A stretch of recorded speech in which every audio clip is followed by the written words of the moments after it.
everyone, and welcome to a brand new live episode of the Geek Buddies. Hey!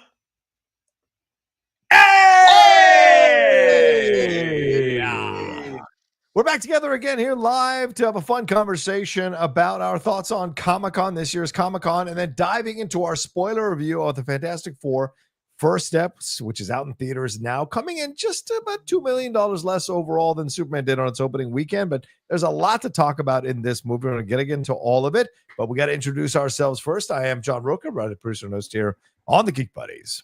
I am Michael Vogel, writer and producer of animated TV shows, movies, and video games. And this is Shannon McClung. I'm an animation writer and a television actor. Haven't written any video games yet. Maybe one day. We'll see. We'll see. Why not? We'll see. But yes, this is the stuff we're getting into today. Just want to let you know that we are live. So if you want to send in your questions, you want to make sure your questions get asked and answered by us here on the show, please make sure you send them in now. Streamlabs and Superchats are open. You see the description in the video. It's pinned in the chat as well. So send us some love as we go along here. We're trying to keep this a 90-minute show. So send in your questions now to make sure they get answered before we wrap things up here on the show. But let's dive into the first thing, gentlemen. Let's not waste any time. Comic-Con just happened. Just wrapped up yesterday. I don't know what number iteration this is of Comic-Con, but it was a few days. You guys were down there for the whole time. I only went down for like a day and a half total overall to see what was going on in Comic-Con. So let's ask you guys, what is your impressions? What stood out to you? What did you enjoy about Comic-Con? Michael, let's start with you. What is your overall feeling about this year's Comic-Con? I think the overall feeling for this year's Comic-Con that seems to be shared by many is that it was a pretty chill and laid-back Comic-Con. I mean, not that there weren't a ton of people there and like lots of cosplay and a lot of things going on, but compared to Comic-Cons of the past, I mean, we already knew that Marvel and DC weren't going to be there. And although there were some other big panels, I don't think there were any panels that quite took up the hype and the space that Marvel and DC traditionally tended to. I mean, the studios didn't even do huge studio-wide panels. You just had movie-specific panels. And so, in general, it kind of seemed chill, which wasn't necessarily a bad thing. I mean, we drove down, we had a good time, saw a bunch of people, was on a panel myself yesterday with Greg Weisman and friends talking about Spectacular Spider-Man. But all in all, it seemed light. Okay. Is there anything that stood out to you or anything that caught your eye? Anything you want to throw up as a highlight here about Comic-Con? I mean, I'm going to say this. This sounds so stupid. One of the highlights of Comic-Con for me was kind of Saturday afternoon before we went to dinner and the EW party. Me and Shannon and Kalinowski were chilling in the room, and we watched X-Men 2, The Last Stand, which we hadn't watched in a long time. And we had an absolute blast watching it. And I think that was the thing in general is like even walking around the floor, doing things. I bought both Kalinowski and Shannon their own copies of Supergirl Woman of Tomorrow so that they could catch up on Supergirl's exploits before next year. And it was one of those years where you just kind of went around and did what Comic-Con was about. I stopped by Artist Alley, saw a bunch of friends of ours that were working the alley and selling their stuff. And I just sort of focused on the love of geekdom. Because there wasn't anything huge that I absolutely felt that I needed to get to or I had to see. So that was kind of what my Comic-Con was this year. Okay. Shannon, your thoughts, your feelings overall, and what stood out to you? What highlights, lowlights of your time there in San Diego at Comic-Con? It was great. It was great. I mean, I don't disagree with Vogel at all that this, I wouldn't call it scaled down, but it did feel like the Comic-Cons of old where the gas lamp, which is the downtown area where the convention center is, I mean, it gets completely transformed, and it got somewhat transformed. And, you know, normally like in the elevators, they'll have wraps of, you know, advertising for films and television series. They didn't have that in our hotel this year. And in terms of the things that were brought, it wasn't the big two that have traditionally happened in the past. That being said, it was still a lot of fun. I mean, in terms of highlights, you know, Hall H can be just a real bear to get in some years. And this year, not as much. And that was great. I went to a directors on directing panel that featured Paul Feig and Rob Reiner. Rob Reiner was there talking about the sequel to This is Spinal Tap, and Paul Feig was there promoting a new movie that he had done that I think it's called The Housemaid. with Sydney Sweeney, and I don't remember the other performer right now, but listening to those two guys talk about comedy was awesome. I mean, like watching, like kind of growing up with Rob Reiner, kind of like doing interviews and like popping up in films and television shows. It was like watching like your great uncle show up, and it was just supremely enjoyable. On Saturday, because Friday night, everyone in our room took their snoring pills, and I woke up real early. So I was like, I'm going to go get in the line for Hall H, because the first panel was for Coyote versus Acme. Yeah. And not a bad line at all. Got my Starbucks, sat in the line, chatted with a few people, just some people who had never been to Comic-Con, who had never been into Hall H, some people who had been there, years and years and years like we have. And just the panel itself, I mean, Paul Scheer moderated, and the way that he presented it was a really good panel. He was like, this movie was never supposed to be seen. It was pulled. They were going to burn the negative. He's like, and you know who was trying to keep you from seeing this movie? And everyone's like, boo, Warner Brothers, David Zaslav. And he went, no, the Acme Corporation. So they really kind of framed Acme as this horrible entity that is trying to keep people from finding out the truth. And at one point, a lawyer for Acme shows up demanding that the panel be evacuated. He did not succeed, but we got to see about 6 minutes of footage, and we got the trailer, and we got a release date, which it's coming out next August. And listening to the director and listening, like Will Forte was there, and the gentleman who voices most of the Looney Tunes now, his name is escaping me. But listening to them talk about, we worked so hard on this, so to get that news that nobody was going to see it, like, it was absolutely heartbreaking. And the people that made this happen were you all. Like, you all are the reason that the movie is going to be seen by audiences. And again, will the movie be good? Man, I hope so. I know a few people who have seen it, and they said it's great, and there's no reason why it shouldn't be seen. But just, again, feeling that kind of fandom love. Sort of the things that the power of love can accomplish. We rescued a movie from being buried in the vaults of Warner Brothers. Starting Supergirl Woman of Tomorrow, I think I'm 3 issues into the graphic novel, and it's great, and you can totally understand why this particular story has been chosen to semi-adapt. And also, Comic-Con, looking at the cosplay, again, looking at that love for the things that we geek out over, what it does for me is it inspires me. I'm like almost done with a script, and I sat down a couple of days, and I'm like, I just want to take all this creativity in and try to channel it into the thing that I'm working on right now. So that is the thing that I love. And, if you follow any of us on Instagram, you'll see some fun videos and fun pictures. But yeah, and also the 3 of us saw Fantastic Four. Yeah.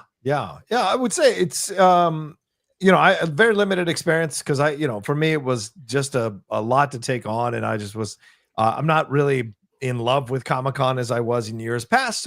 But I totally understand where you're coming from, Shannon, because having been down there, you see the joy of so many people walking through the floors. But I also felt, as Michael was saying, that it's a much more chill Comic-Con this year than years past. The fact that I could go down on a Friday and comfortably walk the floor in the afternoon with no feelings of being like cattle shoved into a narrow walkway down the center aisle of the floor was really surprising to me. Disappointing that there weren't as much T-shirts and things that are available to buy, but overall there were some new vendors who took those spots, who were selling stuff, some new artists who were taking some of those areas and doing things and promoting, some new companies that were getting a chance to show their stuff. That was fun to see. I didn't go to any of the panels this year, which is kind of a first, I think, and then just kind of wandered around. But like just the feeling is, you get the sense here that everyone was pretty chill. You weren't hearing about any crazy incidences. You weren't seeing people getting into each other's faces or any fights or anything like that going on. So it was a much more relaxed thing. And as you said, it created space for other things to pop up. I heard the Tron Ares panel was fantastic. I heard the Coyote versus Acme, as you mentioned, Shannon, as well. The Toxic Avenger panel got a lot of love as well from people. The Predator Badlands panel was apparently pretty badass. The Project Hail Mary shown the first 5 minutes of the movie. The Star Trek Starfleet Academy trailer dropped, and there were conversations about that as well. So these other things got to bubble up in the surface, Michael, as you were saying. The big stuff wasn't there, so it allowed these other projects to kind of bubble up and take some attention and take some to get some press for their stuff coming out soon. So that's positive overall, I would think. Yeah, someone in the Marco talked about that giant Galactus cosplay. Yeah. Social media. I saw that from a distance, which you did not need to be close to see it, because it was quite big, and the performer inside was on those stilts and maneuvering in that costume. Like, bravo, because that looked difficult. Yeah, for sure. All right, well, there you go. That's our thoughts on Comic-Con. We just want to do some quick conversations about it and see where we're at on it all, because that's something that we used to do all the time, go together. I've kind of pulled off a little bit from it, but it's always great to see these guys and get a chance to hang out and see Comic-Con through their eyes, because I know they love it and enjoy the experience there and get energized by it all. But speaking of re-energy, let's jump into it. We're going to get into our spoiler review for Fantastic Four, The First Steps now. So just letting you know, this is a spoiler review. If you haven't seen the movie, stop here. If you have seen the movie, keep watching, or if you don't care, keep watching. So let's get into this thing. Fantastic Four came out in theaters this weekend to much fanfare. The next installment rather in the MCU, and walking us towards this Doomsday Secret Wars ending for these current phases and moving into the mutant saga, so to speak. And we got a lot in this one with Pedro Pascal as Reed Richards and what he's doing, worrying about a baby that is coming here. Vanessa Kirby here as Sue Storm, worrying about what's going to happen with the baby, having moments of real strength and power throughout the movie, and also moments where she's asking somebody to be killed by her brother, which was really interesting as well. We get Eben Moss-Bachrach as the Thing and Joseph Quinn as Johnny Storm, their relationship, their conversations. We had Julia Garner here as Shalaval, the Silver Surfer, and Ralph Ineson as Galactus. And throughout this movie, and you saw some interesting characters like Mole Man here from Paul Walter Hauser, and we've got an interesting post-credit scene that isn't what happens in the film, but as an allusion to it. So you get the idea of what happens here. So, Michael, your quick overall thoughts on the movie. We're going to break things down by 3-act structure. So please, what are your thoughts overall on the movie here? I really enjoy the movie a lot, but I don't think that I love the movie. And I think actually the name of the movie is pretty apt. I think Fantastic Four First Steps is the right title. Obviously, it's called First Steps in reference to Franklin Richards, but I think this movie is a good first step for the Fantastic Four. Like, I love the retro futuristic vibe. I love the feel of the movie. I think the score is one of the best scores Marvel has had in years. I think all four of the Fantastic Four are perfectly cast. And I think everything that happens in the movie is super fun. I don't have anything in the movie where I go, this was a big problem for me, or this is a giant plot hole, but it all felt kind of small, which is kind of a funny thing to say, where you have space explorers who end up fighting a giant purple-headed man in the streets of New York City. But it just kind of felt like a nice, fun adventure, but it didn't have the epicness and scope that some other Marvel movies feel like they have. And so that kind of like left me wanting. But then when I really sat with it and thought about it and kind of was listening to the score and watching a bunch of videos about it, I really liked everything and I liked all the choices. And I think that if this sets the stage for more Fantastic Four adventures moving forward, post-Doomsday, post-Secret Wars, where these four, like this version of Reed Richards, this version of Sue, this version of Johnny, this version of Johnny Storm, get to go on other bigger adventures and fight other villains from the MCU on the cosmic level, face up against Celestials, deal with Annihilus, do other things. I think there's a lot of room to grow. In a lot of ways, it feels like the first Captain America to me. So that's kind of where I kind of was left after thinking about it. Okay. Shannon, your thoughts overall on Fantastic Four First Steps? Yeah, it's the same. It's wanted to love it and really liked it. There is a thing in screenwriting where they talk about the thing that makes your story flow and keeps a kind of a brisk pace is enter late, leave early. Enter late into a scene, you leave early before the thing happens. And I think what may have happened with Fantastic Four, at least from like an editing standpoint, is they entered a little too late and left a little too early. Like everything that we get in the movie, I'm really happy with. But you can tell there is a version of this film probably that is a little less edited and lets moments breathe a little bit. Again, the comparisons to Superman, just because of release date proximity, those are going to be inevitable. And it's interesting because I was saying this to Vogel coming out. I'm like, there were choices made in Superman that I disagreed with. But there were also moments that just, make your heart sing. There is nothing I would really change in Fantastic Four. Everything that we got, I'm like, this all works. I just want to see more of what was surrounding it, because you can tell there was more. I think especially that opening sequence where we kind of get little background on their history. For a movie that's kind of light on action, that felt like a missed opportunity. And they talk about that Red Ghost sequence that was eliminated. That was supposed to be like 6 or 7 minutes. I wish we had gotten a little more action, because it is a talking movie, and the talking is good. And I'm really into the characters. I love the dynamics. I feel like they got a lot of things right that the previous iterations didn't. But I just wanted a little bit more thrill to the film. But as Vogel already put, I mean, the characters, they're there, like they are established. Everyone does a good job. It's going to be really interesting to see how they interact with everyone else, and the role that the Marvel's first family is going to play going forward as they exit the multiverse saga. Yeah, I'd say I think I liked it or loved it better than you guys, a little bit more than you guys did. I saw it a second time with you all, and it was just as much fun the second time, even more so than the first time. And I do have issues with somehow some things are dealt with, the speech that all of a sudden turns everybody around, the way they get rid of Galactus, kind of simply. But I'm not as tied to the Fantastic Four lore or mythology, or the need for it to be as important as other people are. So for me, I kind of let the movie take me where it wanted to go, and I like where we went. The retro futuristic vibes you mentioned was really cool. Starting off with the Franklin Richards thing right off the bat, not even building up to it. It is, she's pregnant. Here we go. How do we deal with this? The way Joseph Quinn really steps into a good Johnny, I really enjoyed that. Eben Moss-Bachrach was really good.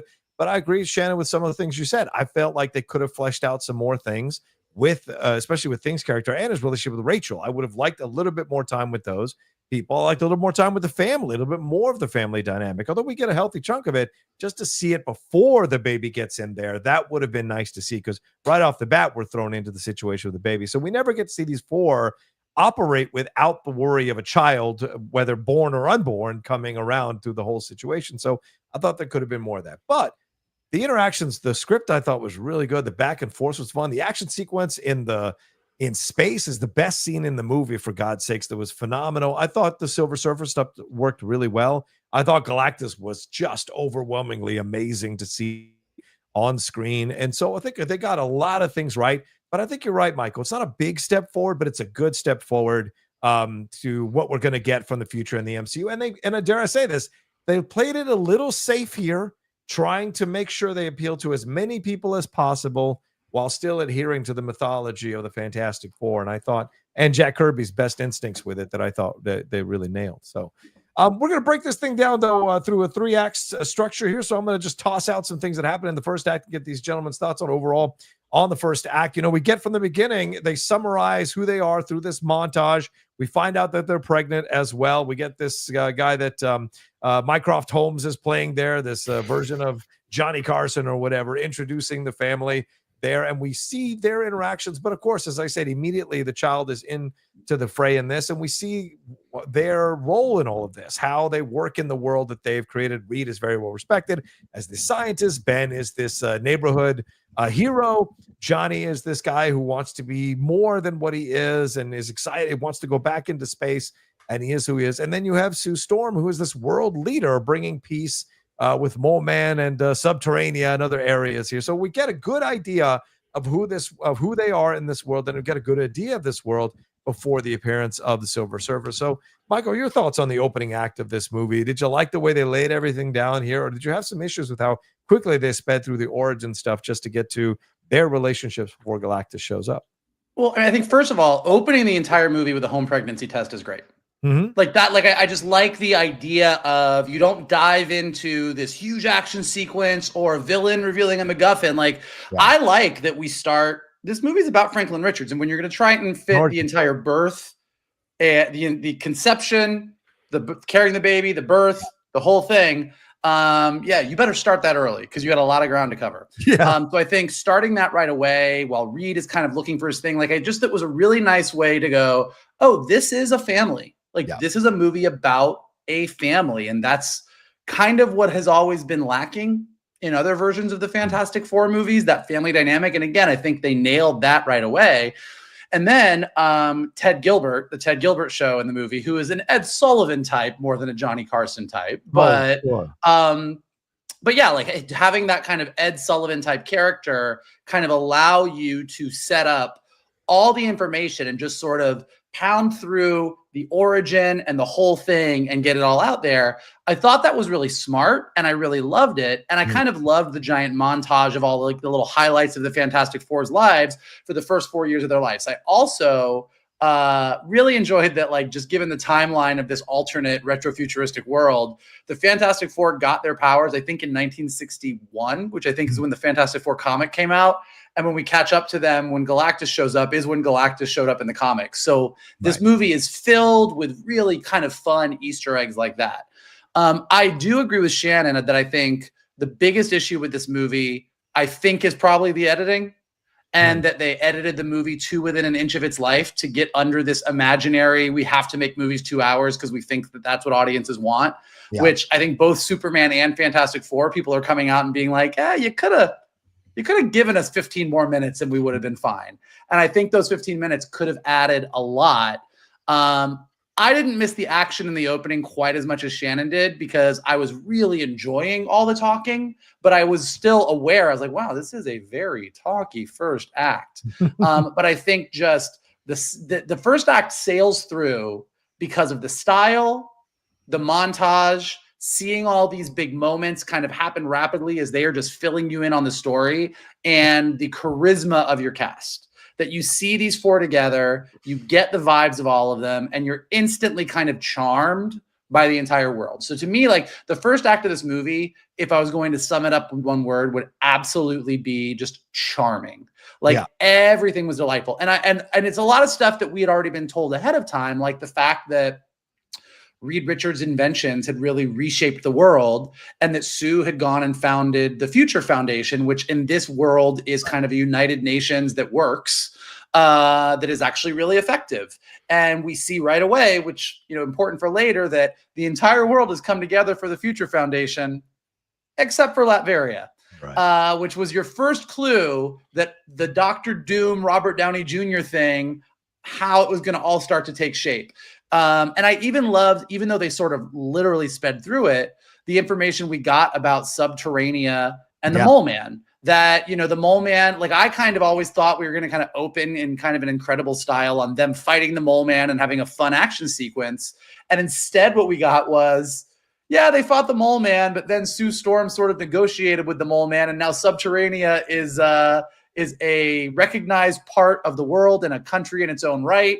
And I just loved that this was optimistic. Like, this was a world that was like, these guys showed up on the scene, and because this isn't our world and we don't have to make it feel grounded and make it feel real and admit that there's problems, we can kind of go, these four are so fantastic that they fixed a shit ton of stuff and the world is kind of great.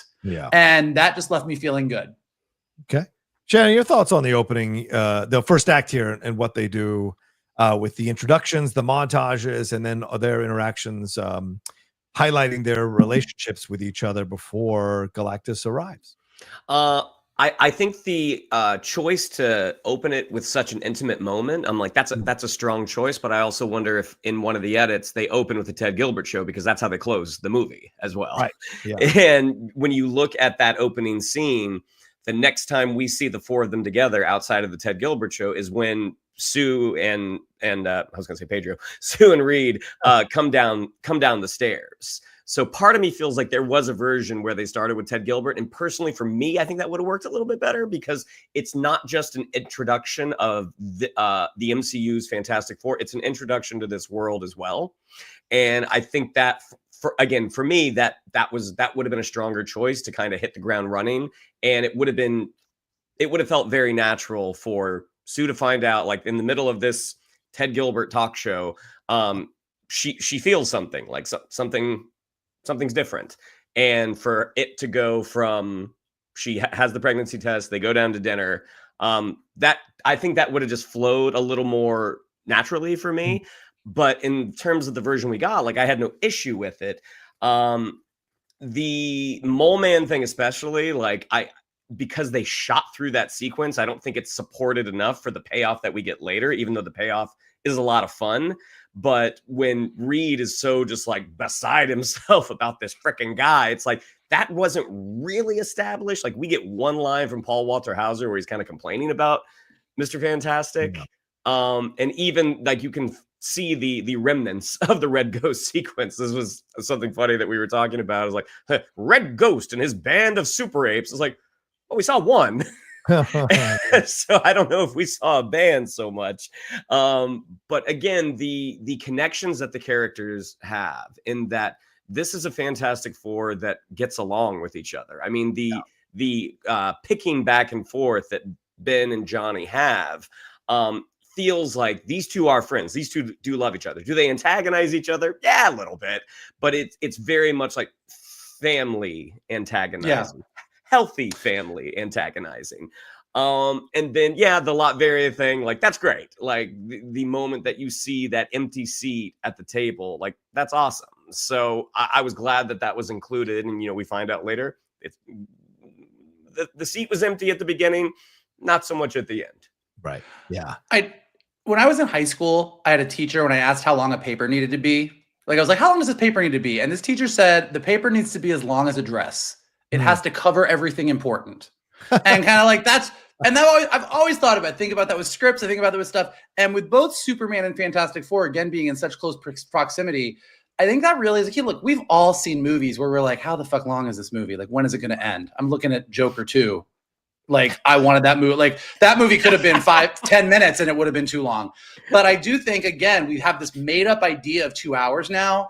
And because the beginning of this movie had so much going on and was introducing this world, and because they chose to frame it up in this really fun montage, we could have easily spent another 5-6 minutes in this montage, to Shannon's point, to really like give us a little bit more context on the Mole Man, get a little bit more action in there, show their powers off a little bit more. Like, there's a bunch you could have done here that wouldn't have left you feeling quite so like, okay, I got this. Okay, Subterranea, got it. Future Foundation, like it was a rush when it didn't need to be, because everything that they were giving us was good, and I think we would have easily sustained more time in that space. Yeah, I don't disagree with you. I don't disagree with you at all with either of you on that point. I didn't, but I enjoyed this is where I enjoyed the breeziness of the film. I did actually enjoy it in this way for the opening, because I liked the montage. I thought that was a clever way to do it. I do agree it was bold, Michael, to start with the pregnancy test right off the bat, because this is essentially a Franklin Richards origin story, this film. And so, like, we know you've done your homework. You know who these people are. We're not going to just go through everything again. We'll do it through a montage a few minutes later. But we're starting off with establishing this relationship. Give me just 12 seconds. I can find the iodine if you give me 12 seconds. So, like, there's a familiarity in that relationship back and forth that was really important. And Vanessa Kirby acting in that moment when she sees that she's pregnant is a really great job, great bunch of nonverbal acting. And then Pedro's reaction as well to it. You can sense that this is something that surprises both of them, but in a pleasant way, but also scares them a little bit because of what's happened to their bodies and the exposure. So I like that all of that is just kind of bubbling underneath. And then we get all the interactions. I mean, Ben noticing that she's pregnant, just the way they did that was so well done. And then Johnny's reaction to it all. But then they all have their own inner things, right? He's working in the lab, Reed is, and he's got this signal that keeps coming through. What's this all about? Johnny wants to be a bigger part of the team. Ben is the neighborhood hero. Yeah, he's impressing, whatever. But Rachel walks up and he stumbles over his words, right? And then Sue's got all these responsibilities. Plus, now she's a mom. So now she's all of this coming through. So you see all of it right in the opening, and the allusions to. I mean, this is where being a comic book reader, you're like, oh yeah, this person or this. Oh right, yeah, the thing crawling out of the hole. Right, that's the cover of the first one. Like, it was so great to see all of that as a wink and a nod to people who've read the comics. But I don't disagree, Shannon. I also felt the Mole Man stuff, like, we didn't get to know who the hell Mole Man is and what the issue is with him and Reed. and why they would have this kind of stuff, but they kind of breeze past it. And you're like, you fill in the space that's there for yourself. And so it accomplishes what it's supposed to. And that's what you're saying, Michael, as well. It covers the dress.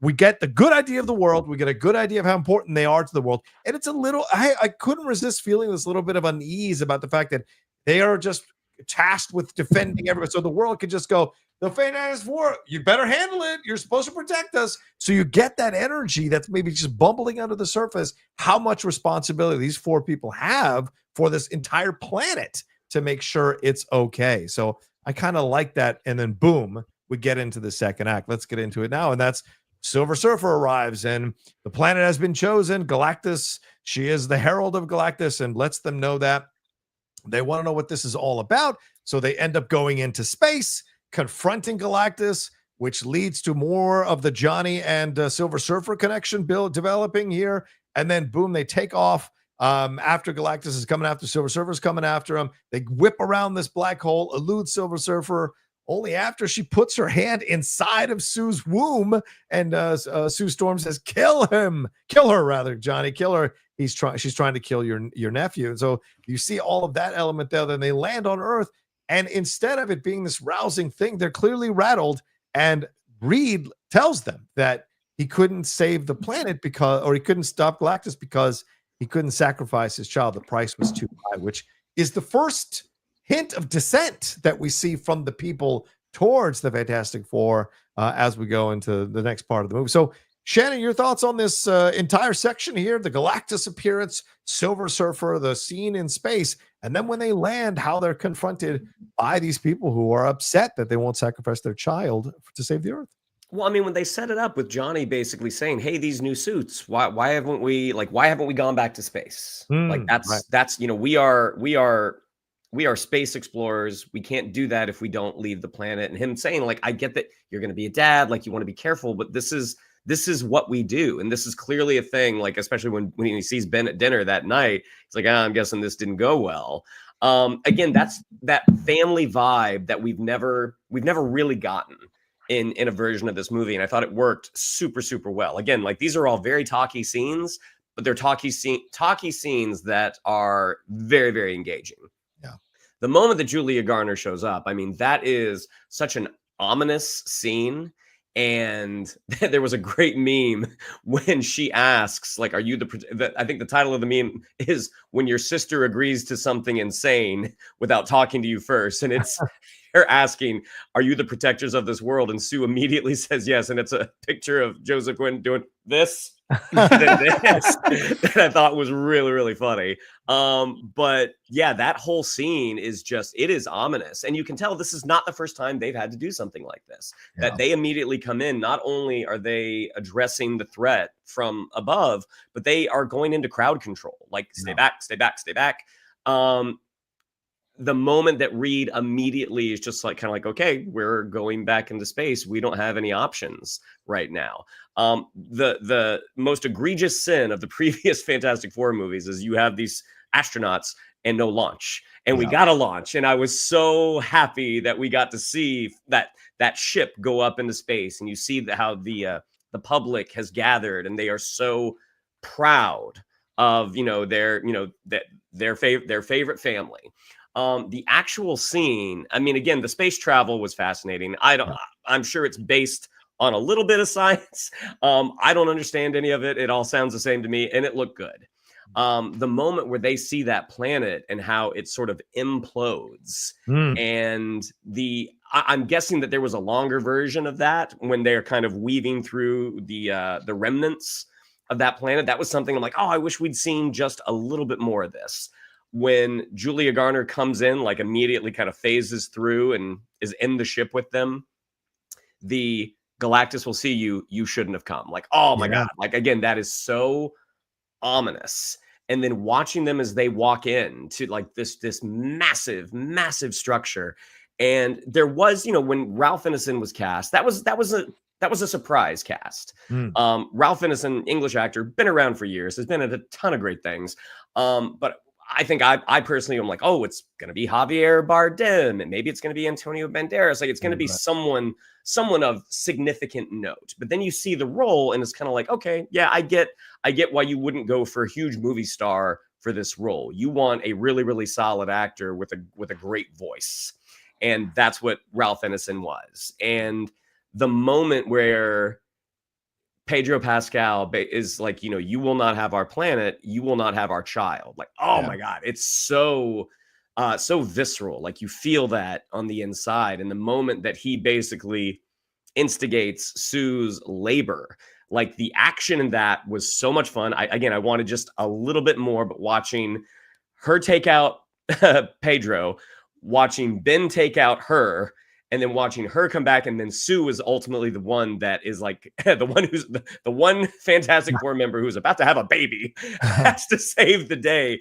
And as she's kind of tossing her back and forth, that whole sequence was great. And so I know someone in the chat noted it, that the Fantastic Four, they negotiate first. Like, violence isn't what they go to. Yeah.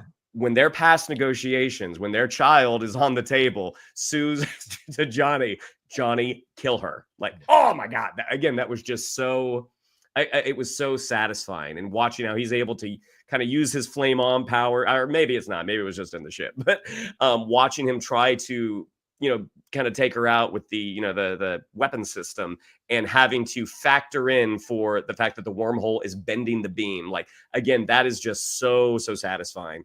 And then her giving birth to Franklin, like, that was a very moving moment. And yeah, the like Sarah Niles, who is, from Ted Lasso. Yeah. Dr. Sharon. I wish we would have. I guess I bet there was probably more of her as well, as sort of like the Fantastic Four's publicist. But the moment that they literally get off the ship, and the first thing they have to do is have a press conference, and to see how the public turns on them immediately. It was, this whole section of the movie is really, really well done. Yeah. Michael, your thoughts on this section of the film, and what stood out to you, and what worked for you, what maybe gave you pause? Yeah, I mean, I think, right off the bat, and this is getting a little bit more into the act one of it leading into it, but I think all four of the Fantastic Four had really strong stories that would have been stronger had we seen more of what was filmed. But to Shannon's point, Johnny Storm's main thing being like, we're space explorers, why no space? Right. Is great. Like, he just wants to go explore. He wants to be up there. Like, that is such a great kind of thing. And I love in general that, for lots of reasons, they pulled back on Johnny Storm being like I just want to have sex with all the ladies, which was probably smart. But also, like, there's always been this sort of justification, because Johnny Storm always feels like in a lot of versions, you're like, well, why is this guy going in space? He's dumb. And Johnny Storm wasn't dumb originally. And I like that he's not dumb now. Like, the fact that they gave him ultimately I'm going to translate Shalabal's language. So I think in general, him wanting to be in space, belonging in space was great. With Ben Grimm having like the Rachel Rosman role that Natasha Lyonne played, I think they did a really nice job of really subtly keeping with the idea that Ben Grimm still kind of feels like he's not attractive without going full into I'm a monster, don't look at me. Like, this is a world where the whole world has embraced Ben Grimm. Like, little girls have Ben Grimm toys. Like, he's popular, but I like that that's why we didn't do the blind girlfriend with Alicia. Like, I like this new character that was introduced. I just wish we had seen more of it. So those were good. But then with Sue and Reed, just really loved that their main issue here is our baby going to be normal? Like, can we protect a baby? Can we protect this baby? Our lives aren't normal. Is this baby going to have powers? Is it not? That being such a focus for them.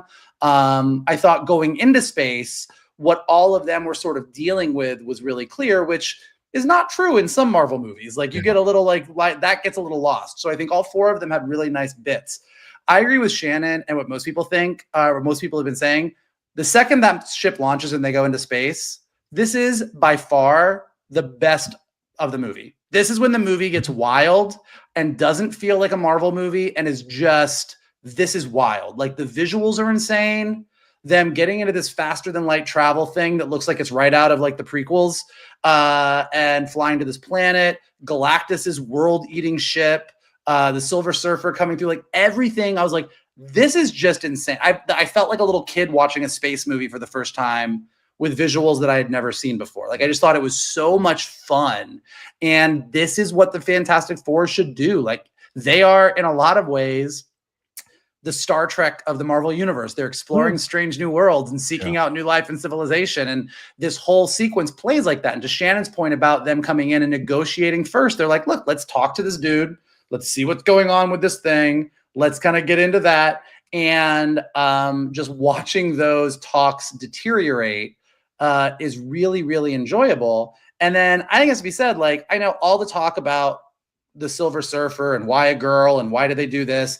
And I really think ultimately from a scripting standpoint, Johnny being more interested in her because she's female and everybody kind of teasing him because he has a crush makes a hell of a lot of sense. And it makes it a lot easier than if they had gone with the traditional. But also, not for nothing, Julia Garner fucking killed it. Yeah. Like, the performance going on with all of the silver CG digital effects over her, like just the expressiveness of her, even when she's giving a very lack of expressive Harold voice, like there's just so much going on that you sort of get that she almost doesn't want to be doing what she's doing. Like, it just, to me, pitch perfectly hits what works about the Silver Surfer as Galactus's Herald. So all of these things were working. And then, yeah, the entire escape sequence where they do get to finally unleash all their powers, get in this ship, get away. You're flying faster than light with the Silver Surfer chasing you, shooting with light lasers bending, and Sue kind of giving birth in zero gravity. Like, that was great. It was, though, the one time that I did notice, and it gets better towards the end, but I do think it feels like there was a lot of nervousness about showing Reed's powers. Whether it was nervousness about how cheesy it was going to look, or whether it was nervousness that they weren't going to be able to pull it off digitally. A lot of times throughout the movie, until you get to the end, whenever Reed is stretching, it's usually the camera's pretty tight on what's stretching and you just see it go and you don't ever pull out wide. And one of the and this is just a personal subjective thing, I think one of the things that would have looked great for that sequence and would have added to the insanity of it all is Reed, like, trying to program where they're going, figure out how to get this, keeping Sue down and jumping around the ship. And then you pull out and he is just literally stretched in 8 different directions. And I think they were 100% afraid of putting a shot like that in the movie, that it was going to look too silly or cartoony. And I feel like when we do see the stretching in the third act, I was like, no, I think you guys handled it well. You could have done more of it. So it was another area where I think I liked what they were doing. I just wish we had really leaned into it more. But yeah, I think this was all the absolute highlight leading up to them kind of trapping Silver Surfer near a black hole to just buy them time, knowing full well that she's going to get out. But then with the Vanessa Kirby moment, I do think it's interesting because we talk a lot about superheroes and should you kill and should you not kill, and Superman doing what he did or Hawkgirl doing what she did.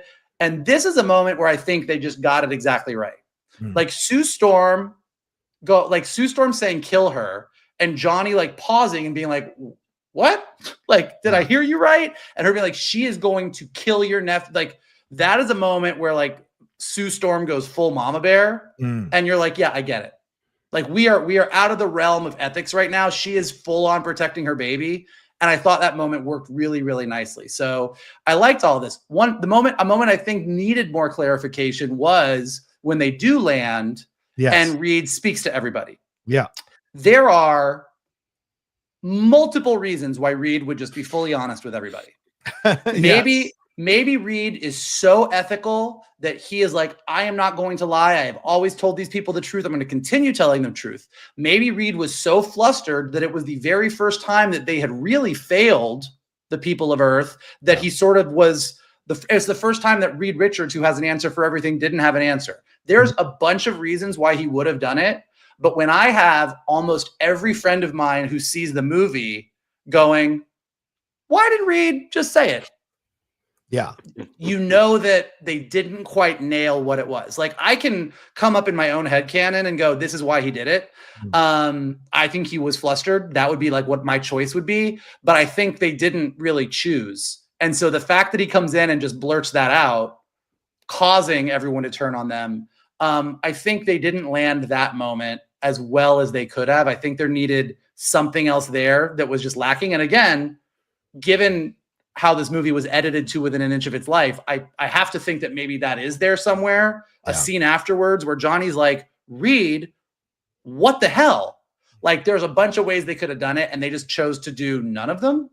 But I did, to your point, Johnny, I do like seeing the people of Earth who are like, the Fantastic Four are our superhero version of the Beatles. Yeah. They can do no wrong. That first moment where they're like, ugh, like that moment played really well. So I liked everything around it, but I did think there was something missing there. I think that's a valid, and as I look at it, I think it's very valid because you're right. You are surprised that the smartest man on Earth, on their Earth 828, would not take a moment to understand how to deliver this answer in a much more digestible way. Right now, I get it because you want the public to turn on him, and whatever, but you've got to make that moment work a little more clearly so that it catches Reed off guard that he answers the question too quickly. For whatever reason, right? Like you said, he's unsettled, he's flustered, whatever. Because remember, Ben and Johnny answered like defeat Galactus, and he's like, "Well, we haven't defeated, not yet." So they're trying to save Reed in that moment because Reed's flustered. So, and I have to say, Sarah Niles should be fired for not stopping him from getting up on that podium, knowing how flustered he was. Because a good PR person would absolutely try to stop you, or say like, "Hey, wait a minute, take a beat, take a moment. We'll answer, or have someone else answer, or I'll answer the questions. Don't worry about it." But to let him go up there right after the mission, looking at because his face was not showing a face of calm and serene understanding, and like he's on. He looked very flustered. So to let him be up there and take that hit, I think was unwise. And even maybe Sue could have stopped him like from the on, and then he answered the question anyway. And then there's the whole moment. Yeah. But yeah, it's a good point. That's probably a really good thing to point out that I hadn't thought about. So it's interesting to consider. But yeah, this is my favorite sequence in the. Oh, go ahead. Sorry. Shen? No, sorry, Johnny. Go finish. Oh, this is my favorite sequence in the movie. Honestly, this is a Fantastic Four movie. This sequence is a Fantastic Four movie. The other stuff is great as well, but this is the Fantastic Four movie I wanted to see, and I loved it. This idea, and Shannon, you pointed out so well, also something I hadn't thought about. Diplomacy is first for them always, and wanting to talk to Galactus, and because this had worked in times past, clearly, and they were trying this route. And even Reed says it on the ship, right? He says, well, if it's a big dumb idiot, you guys can punch him out. And they high-five. Yeah. So they have confronted diplomacy not working before, but never like this. And so you see the enormity of Galactus, which I thought was so well done. And you throw in the Silver Surfer stuff and her powers and her quickness and her abilities and all of that. So we as the audience are like, wow, this is really something tough to consider and overcome and figure out and navigate. And the way they do it, we, as Michael said, we get to see their powers in motion, the four of them working together, and Herbie as well, to help this all go about and be able to get away from Silver Surfer. And it's such a stretching, to lack of a better term, of their powers that when they do land, they've never experienced anything like this before, it seems like. And so they do have trouble answering the questions, and that's what causes everybody to turn on them, which is much more believable than the Superman turn, in my opinion, because these people are so dependent on the Fantastic Four, and then saying, we couldn't sacrifice our baby for you guys. If there was a better way to say that, well, he blurted it out in a way that it made it seem like an exchange, and that is what ends up biting them in the ass for a little bit, at least until the speech. But yeah. Go ahead. Yeah, they do establish. I mean, I do agree with Vogel that you are missing a component to make this all work, but they do establish that, man, Reed is super smart with science, but Ben Grimm tells him, you're not that smart. Can you cook? Yeah. Did you fail your driving test? I mean, that is established, but you need that post-mortem after the blurt for that to fully work.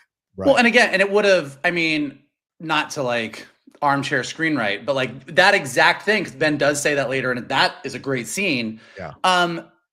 Even Reed being like, Reed, what were you thinking? And him being like, well, I assumed they would have, like, of course we can't give up our son. Yeah. And then be like, oh, you really are dumb sometimes for the smartest man in the world. Like that, even just that would have been good. The other thing about the entire Silver, so there is a moment where, where it's back early on, but it's something that I think with the editing of everything is worth kind of pointing out.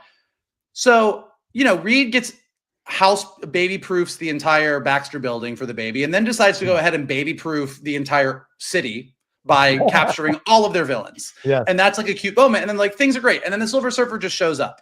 And it just kind of in the way the movie presents it, she showed up randomly. But as a lot of people online have pointed out, there are a ton of things in the trailers that didn't make it to the movie. John Malkovich being one of those many things.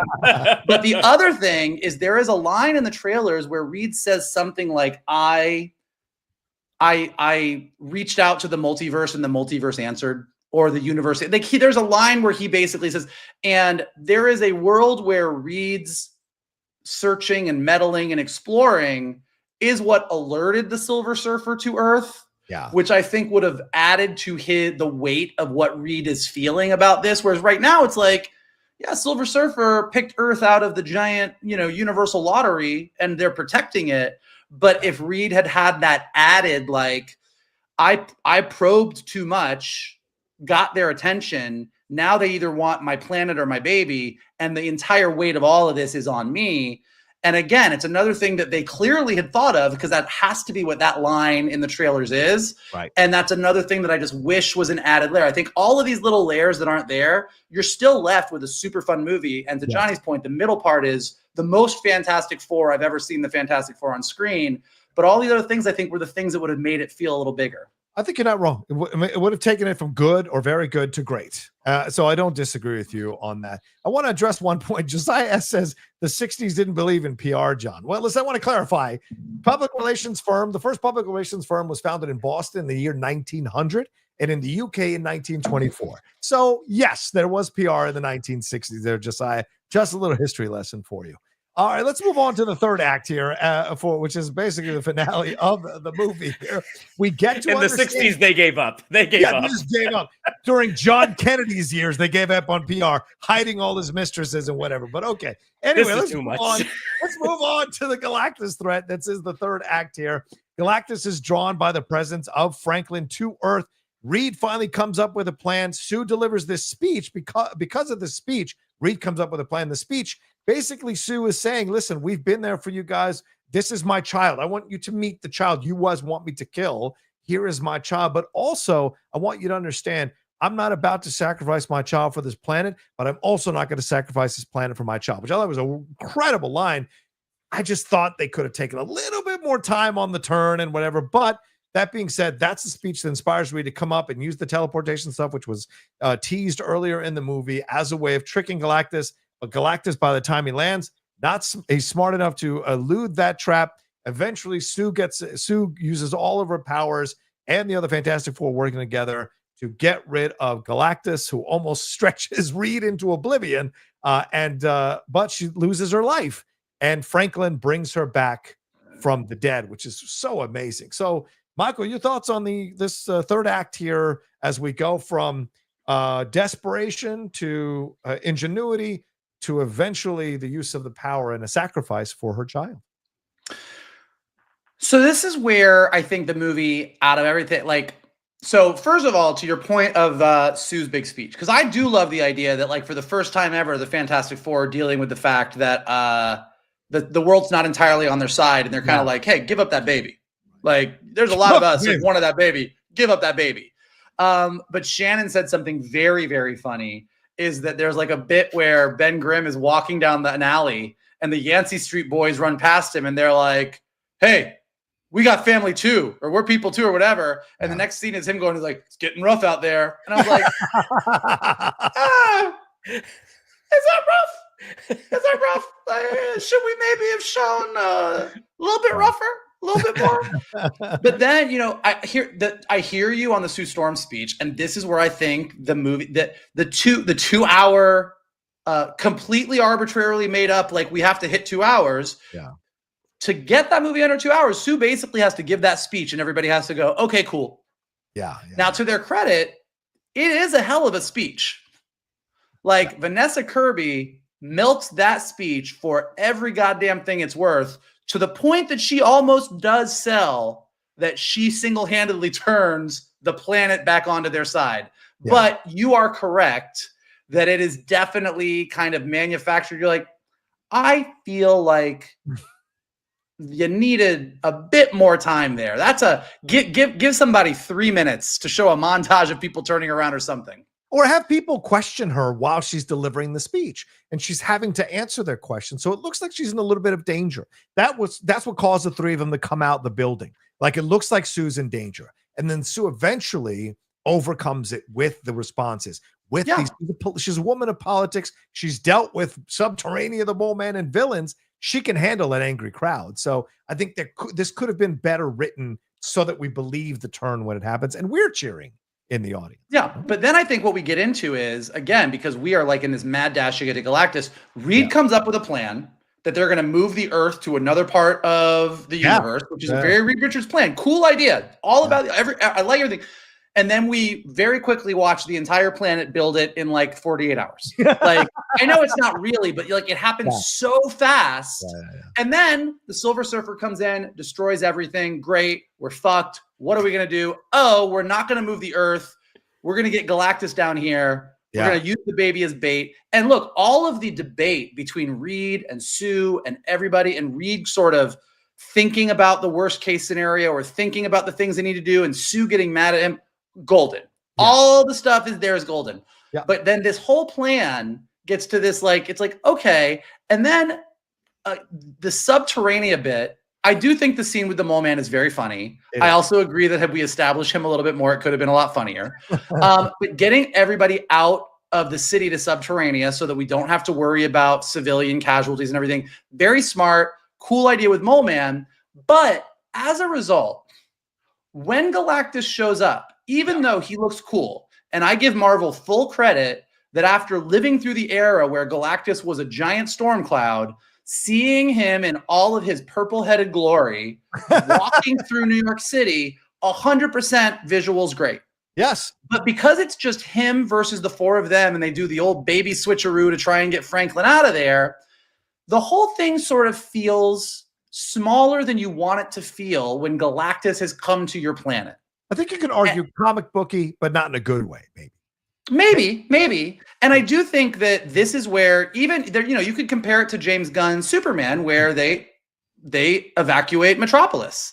Yeah. But even in evacuating Metropolis, that rift is headed straight towards another city. So we at least know there's other humans in danger. Yes. And I do feel like at some point here, if Galactus was getting frustrated, was getting annoyed with the Fantastic Four, and started ripping across open the Earth, and we saw the people of Subterranea were in danger or something that just added more stakes to all of this, I think that would have, again, helped raise us up. That being said, on the plus side, the battle looks really cool.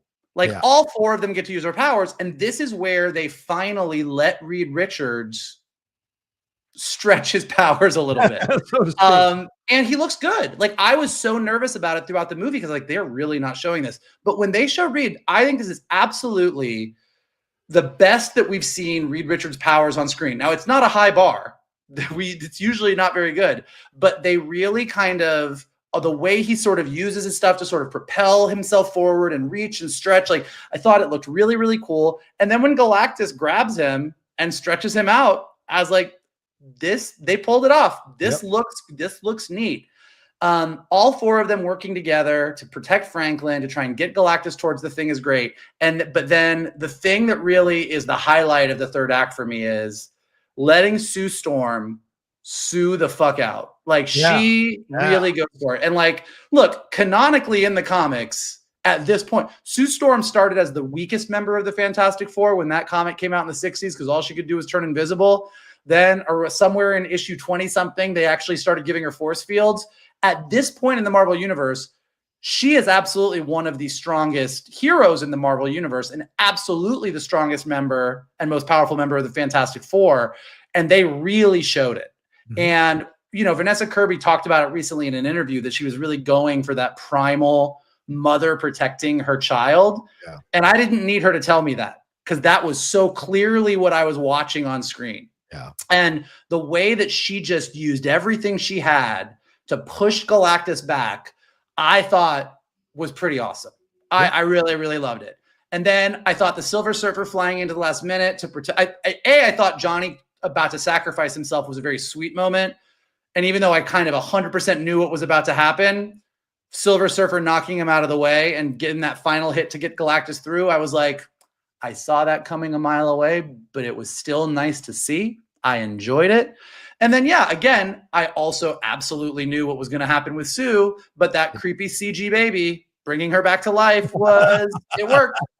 It worked for me. I was like, okay, they did it. I was thinking about it. How many movies have we seen, animated, live action, otherwise, where it is a movie trope that we should hate by this point, but we love it. The hero is dead. There is nothing that can help them. They've sacrificed for the greater good. And then something happens and they're back to life. It's like, it's Beauty and the Beast. It's Tangled. It's the first Avengers movie where the Hulk yells at Tony and he wants shawarma. Like, we see it every time, but it always kind of works. And it worked here. Game of Thrones. Jon Snow coming back. Game of Thrones. Yeah. Shannon, your thoughts on the final act here and things that happened and went down, the final battle leading to Franklin resuscitating his mom, and what this means for, is she even more powerful now, having Franklin bring her power back? Cosmic. That's the power cosmic. Those blue eyes lit up as she came back to life. So go ahead. Yeah. Well, one, the hero dying and coming back at the end, it works in good movies. If you're not on board with what comes before it, it's like, okay, let's go.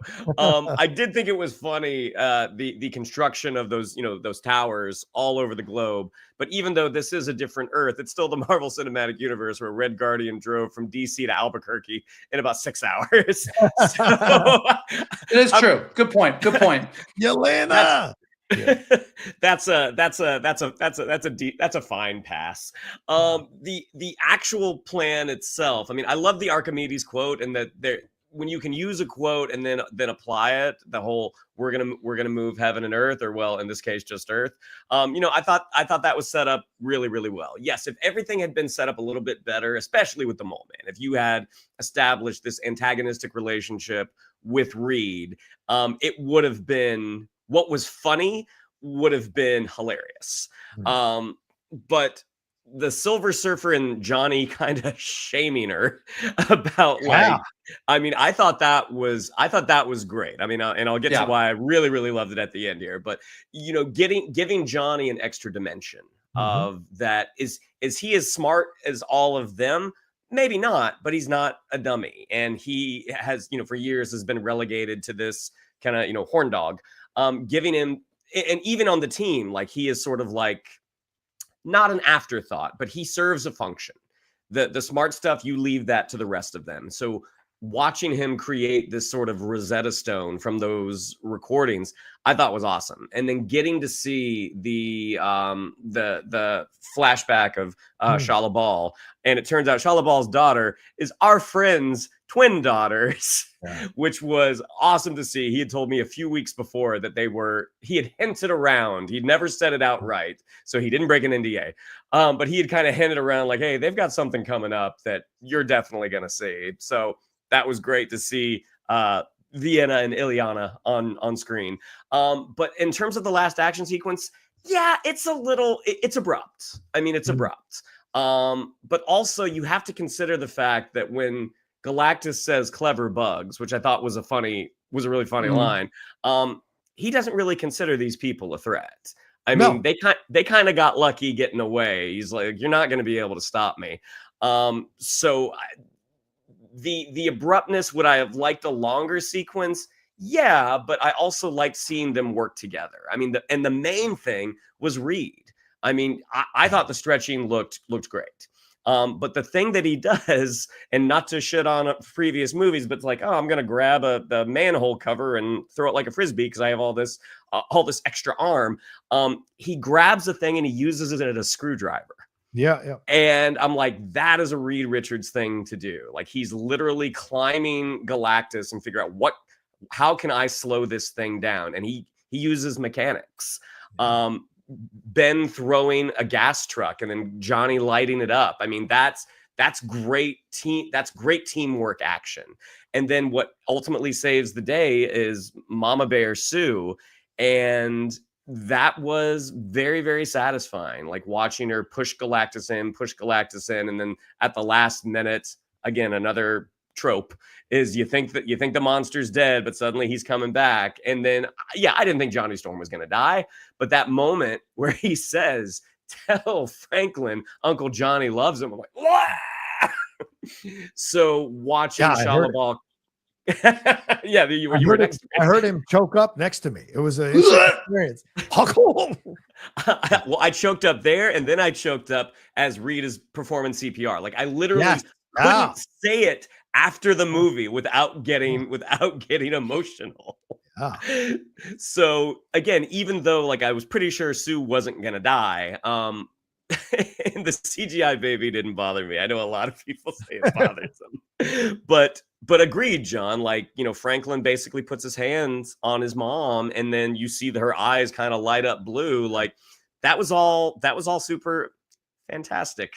And as we close, and you closed on a joke, which I thought was really funny and really worked, trying to install a car seat. Yeah. So I thought that was awesome. Very funny. It's very, very funny.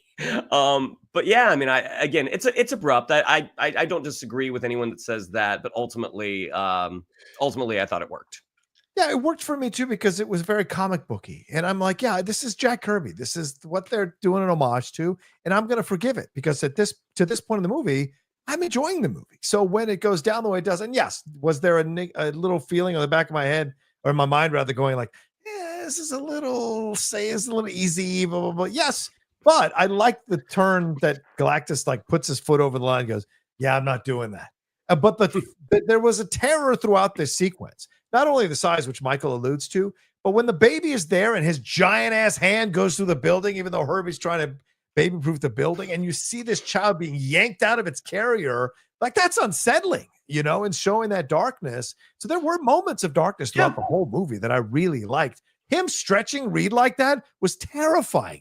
Absolutely horrifying to see that, because you could hear Pedro screaming and you could see the rips happening in his outfit. It's like, oh my God, has anyone ever done this to him before? Has he ever pushed the limits of how far he can stretch? So you got that element to it. But as you said, and even Sue crashes into a building. She could have died headfirst into a building in that car. She could have snapped her neck, God knows whatever, but she crawls out. And this guttural yell as she's using her powers is amazing. Like that kind of stuff. And everyone's telling her, stop, it's too much, stop. And she's like, save the baby, save the baby. And you see Reed understands what's going to happen. He understands that she might possibly die here, but they got to save the baby, and they do eventually. So yeah, seeing them work together, that's what saves the whole thing, is that you've enjoyed their chemistry, and then seeing them work together here is a really great a bit of work here. And then Shalaval coming in as the hero because she has been confronted by Johnny, which I thought was a nice twist, because we could easily have been like, well, Johnny's just in love with her and he's going to constantly forgive her and see her for the best that she is. But no, he calls her out, and it's the thing that inspires her to step up and remember who she was and push him back into the black hole, which I thought was great. So yeah, I mean, I thought all of that, and then ending on the joke. I thought the joke was a little forced, but in the end, it was funny to have them do that overall. So yeah, trying to get that baby seat in there was forced. The joke was funny. And I like the on Ted, because Ted's a jerk, and the five for the baby. Was funny. Well, and I think that's the thing, is like, before we get to the post-credit sequence, which obviously we need to talk about, you know, in the big scheme of things, when you're talking about why a movie didn't completely blow you out of the water, they're even like looking at the MCU. There are movies like Multiverse of Madness, which I am not a fan of, because I think they kind of ruined Wanda's character arc, and I think it was kind of lazy. Or Thor: Love and Thunder, which I thought was just tonally all over the place, where I kind of came out feeling kind of annoyed. Yeah. This is when you come out of a movie and go, well, it was really good. I didn't love it because I loved every single thing they did, and I wanted more. I wanted to go deeper, because I love this universe and I love these characters and I love them so much that I want to see more. Like, in the big scheme of things, as far as criticisms go, that's the best one you get. Like, that's the good one. And like we keep saying, like, this version, having lived through the Fox versions, both versions, and kind of seeing shades of the characters you wanted, but not really that. These four, and the way they interact with each other, the way they work as a team when they're battling, but also the way they bounce off of each other when they're just being a family, that was the thing for the longevity of the MCU that they really needed to get right. Everything else, you can go bigger and stronger and give me a 2-hour and 20-minute movie next time around. But they got the stuff that they needed to get right. I think that's where the similarities with Superman and Fantastic Four really work. Both of these movies got what they needed to get right. And they may not be overall great movies, but they got done what they needed to get done. And I think the box office in the end will be very similar for both of them. Yeah. They're both good steps forward for both sides of this Marvel DC situation. Good first steps. Hey, yeah, that's for sure. All right, as you said, Michael, let's get into these. There was, this is the actual shot there. That's the actual shot there you see of Doom. They're confronting Franklin. Is Franklin changing his face? What is Franklin doing? I don't know. The theories have run wild. And there was also an animated sequence at the end, which showcased a Easter egg there for those of you who've been looking at the Easter eggs for Fantastic Four, which I thought was a lot of fun to see as well. So, gentlemen, your thoughts on these Easter eggs? What do they feel? What do you think? Or what's your feelings? This scene was fine. It was fine. I mean, I Jackman says it was really him. I don't believe him, but he says it was really RDJ. I bet it was really him. I mean, I think this scene is not. I think this is less of a post. There was after what was the movie that came out before Civil War? Anyone? Whatever it was, it doesn't. Age of Ultron. The post-credit sequence that leads into Civil War is Cap and Sam with Bucky trapped with his metal arm trapped in the thing, talking about whether or not they can trust him or not. And then he's like, oh, I know. And then Sam's like, I know a guy. That doesn't happen until 2/3 of the way through Civil War. Yeah. So in a similar way, I think that this is a scene, just like the scene at the end of Thunderbolts. These are scenes that are in the movie. We're seeing some teases of what's happening in Doomsday. I don't think that Franklin Richards is changing his face. I don't know why Franklin Richards would change him to look like Tony Stark, why a 4-year-old would go like, sure, let me do that. I think that easiest answer, there is a Victor Von Doom in the 828 universe, as seen by the fact that Latveria is at the Future Foundation. Right. He happens to look like our universe's Tony Stark, and he now knows about Franklin Richards having the power cosmic and needs him to do what he wants to do as the multiverse is collapsing. Or, that's really, that's what they're setting up. We people are talking a lot about how Doomsday has a lot of legwork to do, where Infinity War kind of already had you all teed up. And that's not untrue. But the main thing that Fantastic Four established that is going to go a long way towards making these movies work is we have bought into a baby having God powers. Yes. Like, we saw this baby. We have been told this baby has the power cosmic. We saw this baby bring his mom back to life. So when all of a sudden Robert Downey Jr. starts running around in his green cloak saying, I'm going to use this baby to build myself a planet when the multiverse collapses, or whatever it is he's going to use Franklin Richards for, we're like, okay, I got it.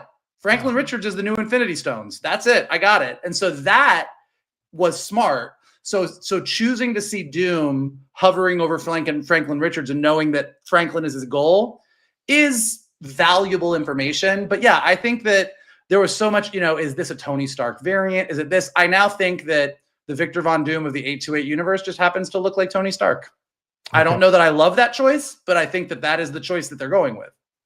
Yeah. And also, how long has Galactus's ship been out there in the sky, in space? Is that 4 years, or did it implode? What happened to that ship? So there's questions to be asked between the ending of Fantastic Four and when he can't get in. He locked it. He went beep beep. It's locked. What he did. I gotta lock it. Shannon, your thoughts on these post credits? And I should add that the person you see in the animated sequence is Dragon Man. Some people thought it was a Sentinel, but it is Dragon Man. But is there? I don't recall seeing a Sentinel in the animated thing. So no, I don't recall that. The animated thing, that was cute. On a rewatch, will I stay all the way in for the animated sequence? No, I got it. Also, it was Ant-Man, not Age of Ultron, because when he says I know a guy, it's because Sam met Scott Lang earlier. Right. But in terms of the scene that we got with maybe RDJ, it was kind of fine. I mean, I don't fully agree with Vogel that I think Doomsday does have a lot of heavy lifting to do. No, it does. Yeah. I just think that I get Franklin Richards as the Infinity Stones, but I feel like there's a lot more stuff that they got to lift. But yeah, I mean, would we have liked something a little more substantial? Yeah, I mean, the Thunderbolts post-credit sequence was great. Like, because you got more interpersonal dynamics with the team, and then you have the reveal of the ship. So RDJ in a green cloak with his mask down, looking at Franklin, like it didn't bowl me over, but it was fine. I mean, I kind of base it off of the two theaters that I was in, because the theater we saw it in, it was a smaller theater, full but small. Yeah. Today I saw it in an IMAX and it was packed, and both times like they went to blackout and there wasn't much of a peep from the big crowds. So I think it's an underwhelming post-credit scene. I think it is underwhelming because you don't see his face, and you could have just seen half of Robert Downey Jr.'s face like cleverly reflected on his mask. That would have been interesting, but the fact it makes it look like there's just a stand-in there. So you get it, but you wanted something more for me. But Franklin touching his face, I've gone down a wormhole on this, and I'm just like, well, I actually don't think it's a variant. We know that Doom can take over people's bodies, and I wonder if he's taken over Stark's body. I wonder, a lot of people referencing the Stark Doom thing, and so there is a Dr. Doom. So I wonder if we're going to see the real Dr. Doom in Secret Wars or possibly in Doomsday instead of the Robert. So they'll be in Robert Downey Jr., and it may be Robert Downey Jr. versus Robert Downey Jr. at the end of Secret Wars. I don't know. But it's just these things that are going through my mind right now. Could be. I mean, you are right that like we all know that Robert Downey Jr. is playing Dr. Doom, so there's really no reason not to show his face in the post-credit sequence unless that's a plot point. So you're not wrong about that. I do think that the closer we get to it, the more that I'm like, is this really gonna work? Are you guys gonna nail this, or is this gonna? Yeah. I don't know. I think that's fair. Totally fair. Yeah. I mean, there is a part of like I feel bad saying this because look, I want Doomsday and Secret War to be great. Yeah. Like I want to go out of these movies and be like, I don't think that there's really a chance of these movies getting to an Infinity War Endgame level of amazing. Yeah. But I would love it if they really kind of stuck the landing of the multiverse saga and we all kind of came out going, all right, you know what? It was a rough road, but that was pretty cool. But there's a part of me that's just like knowing that post-Secret Wars, we're sort of getting this reset. And it's a reset that I think is going to have young X-Men and the Fantastic Four and whatever else is going on. I'm just like, all right, like that's a fresh start. Let's just get me to the fresh start. Just to get us there. Just get us there. All right. Well, there we go. Someone mentioned Ben's beard. I thought the beard worked. I wish we'd gotten more with him and Rachel. And I thought that was a sweet scene that I didn't bring up him coming to see her. But again, Ben is Jewish. I think there should have been more of that highlighted, and maybe they cut it. Maybe they felt it was not the right politically. I mean, he goes to see her at the synagogue. He does, but the conversations, I don't know. I would have liked a little bit more. There we go. But anyway. Let's move on. Let's get to the questions. I know, Michael, we thought, but you know. Yeah. Keep them coming. Right, keep them coming. All right. Kielmei's Fan 92 says, hi, buddies. Hope your Mondays have been good so far. I love this movie. The chemistry between Pedro and Vanessa was electric, and so was the chemistry between The Thing and Johnny. Also, I loved Julia Garner's performance as Shalabal. I love how in many ways this film story ended up being Sue and Johnny's story. Okay. Well, it really is Sue's story, but I think to the point of what we've all been saying that I think Johnny's arc works really well. I want to go back up into space. I want to explore. I kind of get hyper-focused on this woman, and then I'm the one that cracks it, and I'm the one that ultimately turns her at the end. So I think Johnny, to Shannon's point, giving him a lot more shades of things to play, I think they did a good job with. Yeah, I think I misunderstood. He's saying Sue's and Johnny's story, and that's Sue's story and Johnny's story. Go ahead. Sorry, Shannon. Go ahead. Yeah. Well, no, we know for sure it is not Ben's story. Yeah, no, for sure it's not Ben's story. Yeah, for sure. Thank you, Cowboys. Jay Scoots, honestly, can't choose which I prefer. First Steps could have benefited from playing it a little less safe and taken bigger swings, and Superman could have played it safer and been less bloated. Thoughts? Hindsight's 2020, and I agree with you. That's what I would take out the bloated part, but yes, I think both of these movies. Yeah, I think in general there are things that really work amazing in both of these movies. And I think that having two movies that come out and really represent the best of the Silver Age of comics in a lot of ways is awesome. And I think both of them could have done a few things differently to get to that home run status. Yeah. Shannon? Agreed. Good. Yeah. I mean, you take the gun, you take the bad. You take them both. All right. Sean K says both Soups and Fantastic Four ditched the origin story, but still did their own spins on it. Scroll versus montage that I preferred. Did you guys have a preference? I think they both worked equally as well. I just wish we movies. would have gotten a little bit more in that montage. Yeah, I would agree with that. I think they worked for their respective movies, but there could have been a little bit more. Yeah, like I don't think Superman would have benefited from a montage of Krypton and the baby. Like I think we've seen it so many times that I think just giving us the opening, like this is where we're. And I actually think of all there's things that you can critique, but I do think the 300 years ago, 30 years ago, 3 months ago, 3 weeks ago, 3 days, whatever it was, I thought that was really cool. Yeah, agreed. KJ says, did anyone buy or was tempted to buy the Fantastic Four or Superman popcorn buckets? My Galactus popcorn bucket is coming in December. You have to wait till December? You pay $85. You got to wait till December? F that, gentlemen. I just don't know where I would put all these popcorn buckets if I started really collecting them. So I just don't do it. I like the pictures. Man, I'm running out of shelves. I'm 3 shelves deep on these popcorn buckets. I got to stop. It honestly surprises me that you didn't get it, Johnny.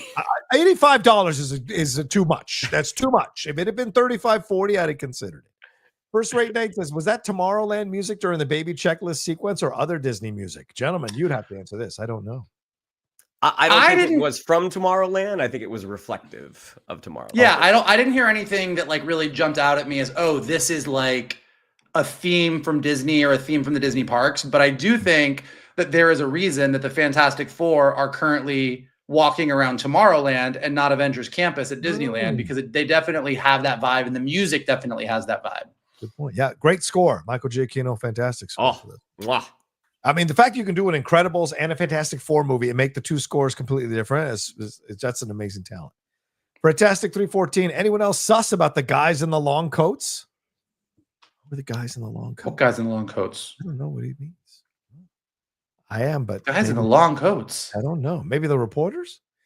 KJ, hey Shannon, what was the one thing you learned from the directors on directing panel? Yeah, going back to the Comic-Con reference you made. So Rob Reiner talked about the story of, the coffee shop scene from When Harry Met Sally and Meg Ryan doing her fake self-gratification, and how you can say orgasm. self-gratification. But the line of I'll have what she's having, which is delivered by Rob Reiner's mom, that line came from Billy Crystal, which I didn't know that. I feel like that was out there, but also there's a thing that sometimes directors do that certain actors, it drives them crazy, is called line readings, where it say, hey, say it like this. And certain actors can have a real problem with that. Meg Ryan was not getting her fake self-gratification to Rob Reiner's liking, and she said, okay, you do it. So Rob Reiner did a fake self-gratification in front of his mother. Probably not the only time she's heard that. Francisco Lopez. So basically, Reed stole Patrick Starr's idea. If you know, you know. I've seen that video. It's very funny. KJ said, so was Rachel into Ben or was she just being nice? Oh, no. Yeah, she was into Ben. She was into Ben. Yeah. He's a nice Jewish boy. I think, and we talked about this after the movie, like in classic Fantastic Four comics, Ben is a giant rocky monster. So of course he has a blind girlfriend who doesn't see what he looks like, but sees the heart of the monster underneath.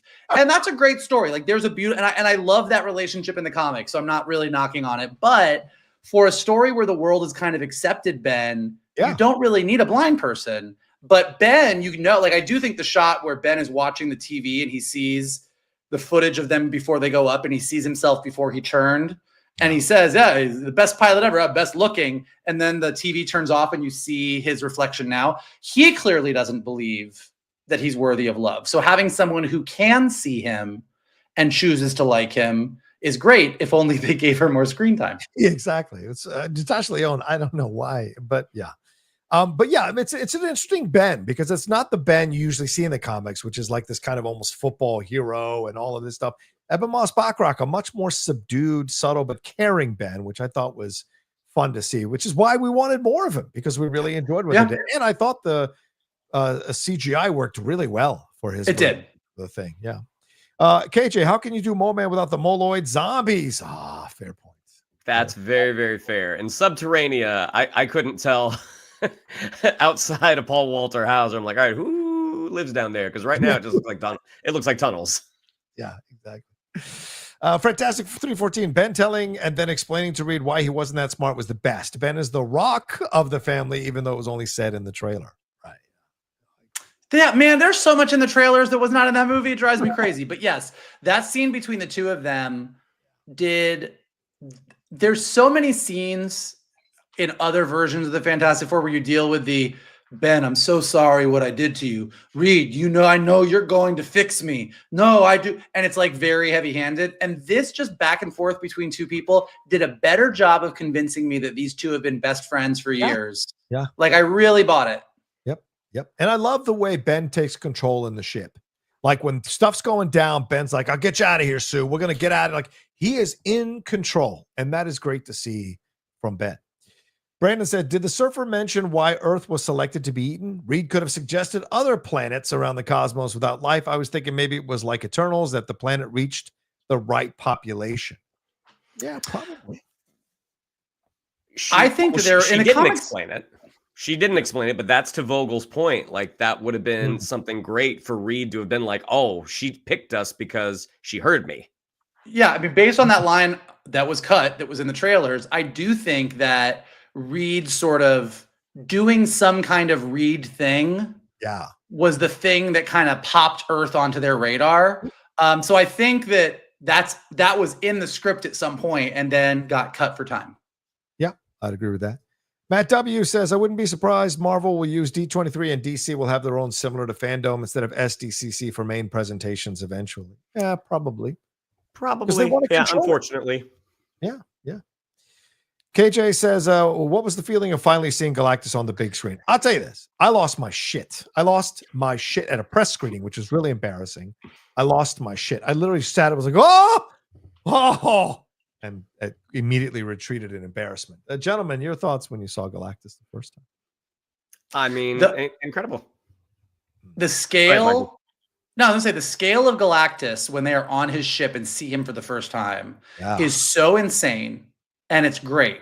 And then when Galactus lands, he shrinks a little bit like he does in the comics so that he can traverse the city streets. And like I said, it's all still very satisfying, but like by that point, you needed a little bit more. But those first opening shots of him when they first are there talking to him, I think that is the peak of the movie. That is when the movie is like firing on absolutely all cylinders. Yeah. And when those eyes flash open in the darkness. Love that. Well, and I love the sound that it made when it goes from like his regular eyes to those sort of like energy shield things like that. Bong! Like, again, great production design. Agreed.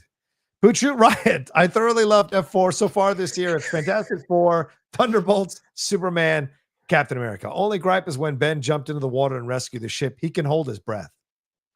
Okay. Do you mean he can't? Oh, yeah. He can't hold his breath? Maybe he can't hold his breath? I don't know. That's weird. Oh, well. I liked it anyway. I liked the shot of him dragging the ship with the chain. That was awesome. Oh, go ahead, Mike. You want to say? No, I would switch Thunderbolts and Super. Well, no, I would. No, I think I'm Superman, Fantastic Four, Thunderbolts, every other movie that came out, and then Captain America. Adam Hitchcock. Loved 3/4 of the casting. Thought Pedro was too similar to Ian Grafad. You're crazy. A nervous Reed. Wanted Reed to be a little bit more of an asshole, but loved the movie, especially Johnny and the pregnant interstellar chase. Yeah, I don't think they wanted you to hate any of them. So I think they made them more palatable than maybe other iterations in the past. I don't find Reed to ever be, well, not ever, but in general, I don't find Reed to be an asshole. I think Reed can be a little emotionally dense sometimes, and he can be hyper focused sometimes, but he's not really asshole smart, at least in the way, like in the readings of the comics that I like the most. So I liked it. I liked what they did with Pedro. Yeah. This was Reed on his heels the whole time.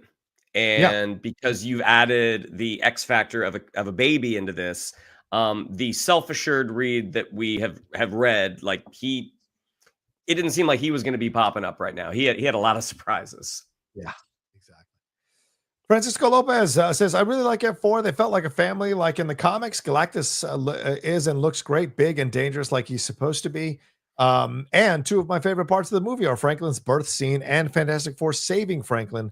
Franklin gave Susan one negative is I want more Ben. Yeah, I think echoing a lot of our feelings for Francisco. We're on the same page. And Classic when Gal the 20. I was gonna say when the Blu-ray comes out, maybe you will get more Ben. Possibly. Matt keeps saying there's no director's cut. It costs too much for special effects, but maybe there are deleted scenes that were already shot and done. So we'll see.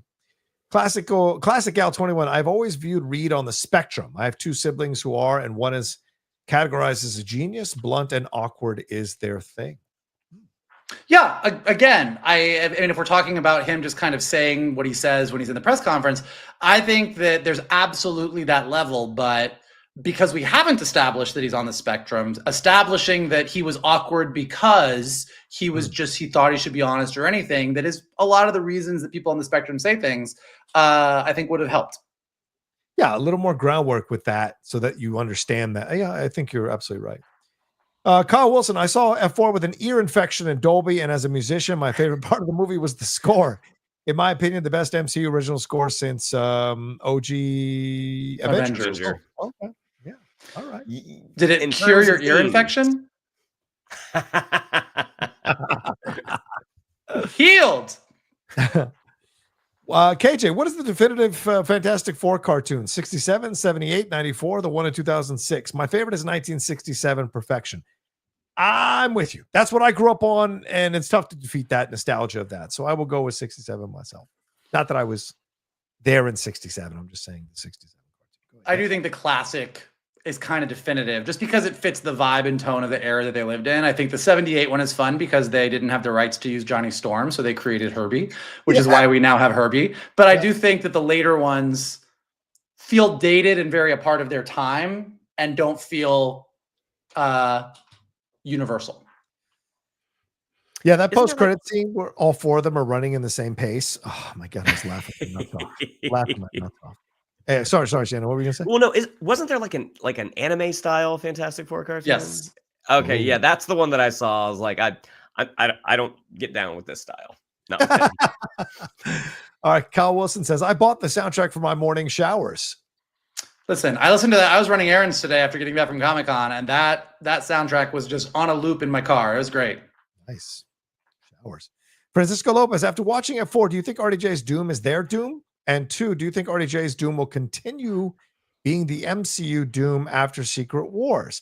I hope he is not their Doom and hope RDJ will not be back after Secret Wars as Doom. I want someone else's Dr. Doom after Secret Wars. I kind of feel like it's going to be somebody wearing a Tony Stark mask.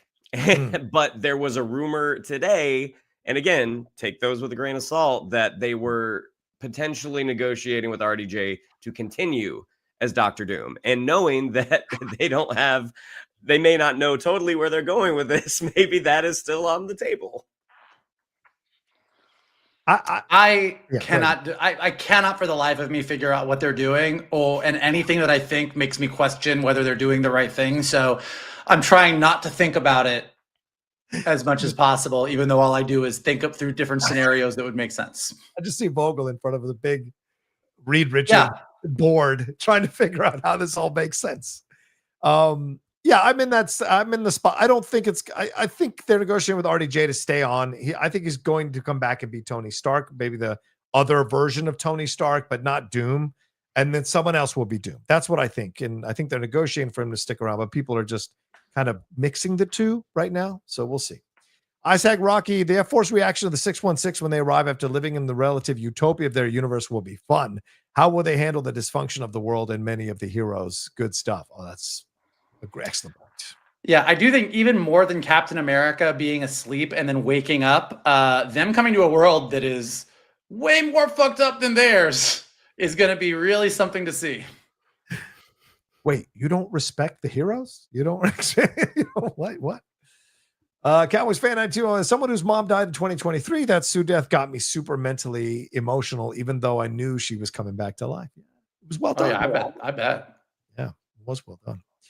Wayne Edwards. Good evening, gents. What's up, Wayne? Good to see you, brother. The escape from Galactus sequence pays homage to Interstellar so much. The look of the black hole, the wormhole effect of the FTL drive, and even a couple of the exterior shots. Which is wild because Interstellar is such a science nerd movie. Yeah. So to see a comic book movie really pulling from that is another thing that makes it feel very Fantastic Four. Yeah. Makes me want to put it on again. It's been a few months. Philly G, super sticker. Yes, thank you, Philly. Matt Maker Studio. Thanks, Rocha and the other geeks for this content. Thank you for watching. Yeah, thank you for watching. Kate Van D, does this reset the MCU? Love you all. This does not, but yet. Secret Wars will. Yeah. And love you back, Kate. Thank you. Fredtastic 314. In the audience scenes, the coats were awkward. Oh, audience scenes? No, like the reporters and everything wearing their coats inside the Baxter building. It didn't bump me. That's a 1950s callback. Go back and watch the press in the 1950s. They were wearing hats, they were wearing coats, shirts, and ties. Like they were doing all of that when asking questions of people. That's how PR people dressed. And if they were wearing coats in the Ted Griffin, like the audience of the Ted Griffin show, I didn't notice it. You mean all about Tommy guns? Yeah. See, I'm gonna take you out. See, not so fantastic, are you now? Johnny Carter, Ed Sullivan, get out of here. Cowboys fan, and finally, I was not here for the live Superman review because I saw it that Sunday. I loved it. Just wanted more Daily Planet and Justice Gang. 9 out of 10. Yeah. Listen, wanting more is the theme this summer. Yeah, for sure. Luke Skywalker. Thank you, Luke. Matt Shakman would be perfect for Star Wars. I don't disagree with you. I think Shakman would do a great job in Star Wars. I'm all. Oh yeah, he's definitely between WandaVision and this. He's really proven he's got the vibes. Yeah, for sure. All right, let's hit these Streamlabs. Okay, Fred, hey Geek Buddies, I love the movie, but was a little disappointed that the feeling I got from it was that it's just another Marvel movie. It was beautiful to admire, but still had the typical MCU beats that left a familiar aftertaste. Also in June, I sent a super chat asking if Rebirth won July, would July be a failure? I'm saying this to the ether. You know, I was just kidding, right? Although I enjoyed all three, I didn't think Rebirth winning the month was a possibility. Sorry, DC and MCU. Well, we're not out of the month yet. And listen, a lot of people have problems. They can't let that Jurassic Park franchise go. They hear the music and they see dinosaurs in the trailer and they just go. It's a big problem in society. So, to those people, I say maybe you got to let it go. But we'll see what happens when the next trailer comes out. No one on this screen. No one on this screen. Right. No, none of us. Just people. $715 million. What is wrong with you people? I don't understand. All right. Lake Show Joe. Kids, just watch the pre-credit scene with Doom and Franklin. How would the Geek Buddies explain Iron Man looking like Dr. Doom? Thanks again, Geek Buds. Hope Comic-Con was dope. Well, Michael just told you he's having a hard time figuring it out, as are we. I do think Shannon pointed this out and other people pointed out too. Robert Downey Jr. has been posting a lot of comic books. He has. On his Instagram, and most of them in some way, shape, or form deal with Doom stealing bodies, stealing faces, doing stuff. So that seems to be where we're headed. He is going to be Tony Stark. People don't want to cheer against him. They're absolutely bringing him back to be Tony Stark. I don't think they're bringing him back to be Tony Stark. He's like 100 years old. Okay. T5 says, hey, John, I know you are not watching Dexter because of Michael C. Hall. So true. I was just wondering what your problem was with him. Do you just not care for him as an actor or a person? Yeah, I kind of find him boring as an actor. He was the worst part of 6 Feet Under. I thought his partner was better in 6 Feet Under than he was. And I don't buy him as a serial killer. And he was terrible as Jack Kennedy in The Crown. So it's just not a guy that works for me. And that happens. Other people love him. You know, the way it works. For Rocha, Michael C. Hall is not a Michael C. Ball. Oh boy, it's a Michael Nazi Hall.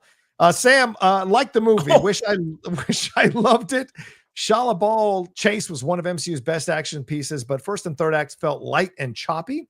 Although I thought the retro futuristic world was underused, kind of forgot at some point it wasn't our modern world. Gentlemen. Well, I think when it doesn't stand out, I mean, hopefully, especially once you're into the story, you're into the story. Yeah. That, if you're paying attention to the background, you're not necessarily invested in what's happening in the foreground. So don't fully agree there. Yeah, I think that like, just the even if you look at the skyline of the city, the way it's a mixture of like actual buildings from the 1960s and like these retro futuristic Jetsons buildings and the monorail, and the fact that they had all these like there were no digital billboards, it was all old billboards, like the whole the set designers went absolutely batshit insane, and I think that really did kind of pay off vibe wise. Yeah. Keith, this is an interesting comment. Keith says, typically I don't donate because MK Toon has the takes, so I'm represented. Plus, I don't make MK Toon money, but I haven't exhaled since the start of the black hole chase sequence. Cheeks were clenched between script, performance, and VFX. Top 5 MCU moment. Keith, don't make your money, man. Yeah, go ahead. Hey, listen, it's I'm not Scrooge McDuckin over here, just so we're all clear. But he had to sell his bookshelf. Look, he's doing terrible. My bookshelf is gone. It's gone. I had to pay for my own dinner the other night. I don't know what's going on. Do I think it's a top 5 moment? I got to sit with it for a while and see. But yeah, absolutely one of the most stunning things I've seen on screen in a long time. Yeah. Also, Keith, you could donate to reinforce the takes. I'm just saying. Hot security guard says, gents, no question other than I loved Fantastic Four. Kind of weird that they went from Pitt's F1 and skipped 2 and 3 to F4. Wow. Where was Sonny Hayes in all this? You want to talk about someone that can go fast and escape? I'm not even done reading this, and I'm already broken. It's kind of weird they went from Pitt's F1, skipped 2 and 3 to F4, and recast everyone. But other than that, I'm looking forward to seeing it again in full 1.43 IMAX in New York City, Lincoln Square this weekend. Love you all. Oh, I can't believe that's the first time I've heard someone make that joke. I also can't believe Shannon didn't come up with that joke. That's fair. That's fair. Oh, thank you for that. Thank you so much for that. Anthony B says, Fantastic Four was great, but the 40X distracted me by almost throwing me out of my seat during the incredible birth action scene. How do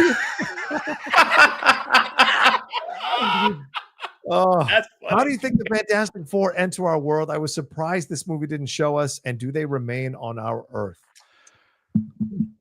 All right, I can answer that. I can answer my theories on that. One, Kevin Feige has been playing real coy with who's on that ship in the Thunderbolts post-credit sequence. He's like, well, it's a ship. I think Doom, whatever his face looks like, takes Franklin Richards and ends up in our world telling everybody with his Tony Stark face that things are going to go down and they need to go fight people to protect their planet or whatever he needs to tell the heroes to do. Yeah. And then the Fantastic Four will make their way to our planet because Sue is like, I'm going to give him a fucking baby. Yeah. So I think that's what happens. I also think that by the end of Doomsday, possibly, or somewhere in Secret Wars, the entire multiverse is collapsing. Right. So I think the Fantastic Four's Earth, the Fox X-Men Earth, 616, like it's all going away and it's all going to be reset post Secret Wars. So yes, everyone's universes are going to be gone. And then, you might need some kind of crazy MacGuffin, like a cosmic baby who can sort of restart an entire universe. We'll see. Bring something back to life that's been dead. That's a great point, Michael. That's an excellent point. I would like to say I'm brilliant, but I just read comics.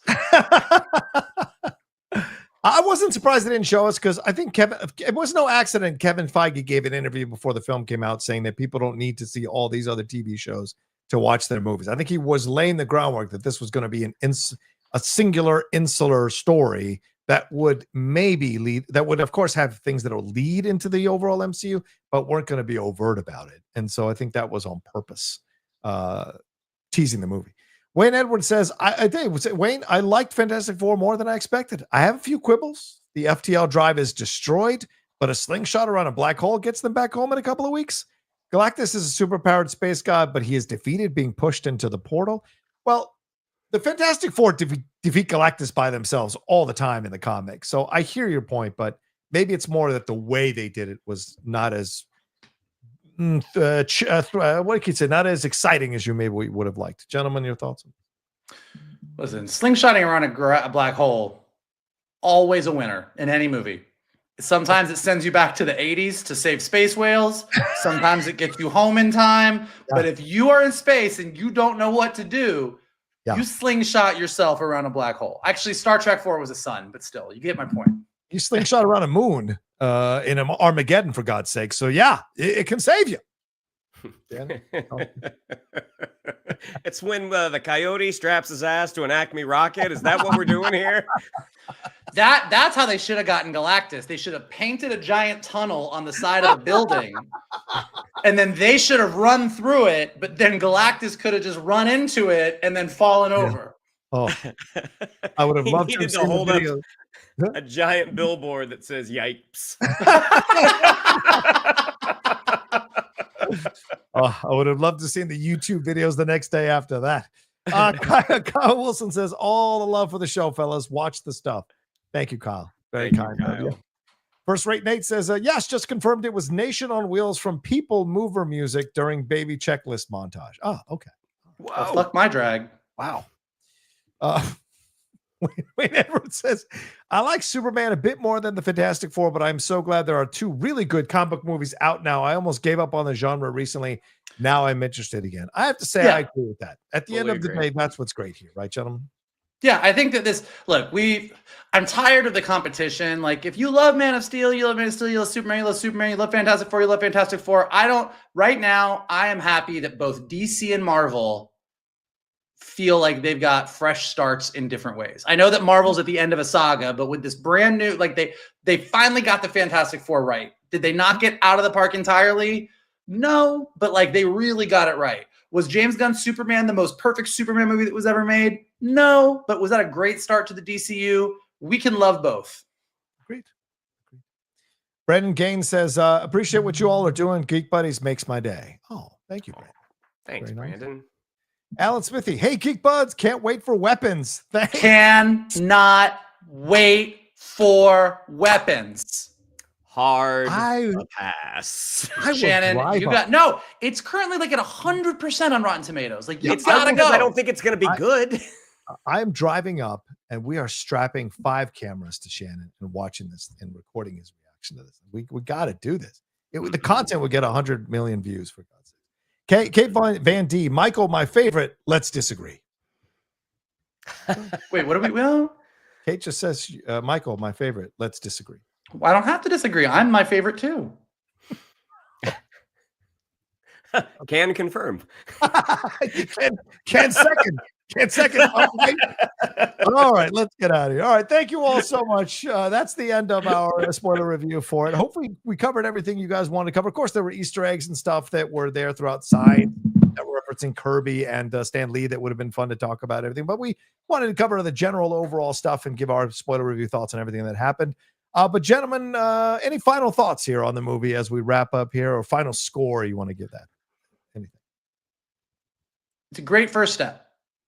What actually we did? Okay, so did we do Superman finals? I know we have to wrapping up. But did we do Superman? Like, are we doing scale of like 1 to 5, 1 to 10? Sure. If you want. Where did we end up on Superman? I ended up in 4.25.